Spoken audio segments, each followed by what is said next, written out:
We have a rectangle in ArcGIS Pro.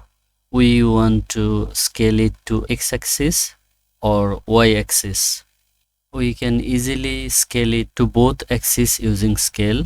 Go to edit.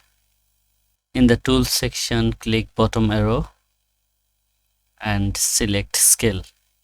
Now we can easily scale it.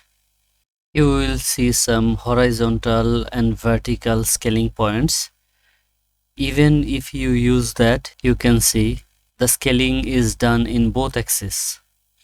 We cannot do either X or Y. So scale tool doesn't work for this purpose. Let's see how we can solve this. We can go to edit vertices and then select these two vertices. Now we can move these two vertices.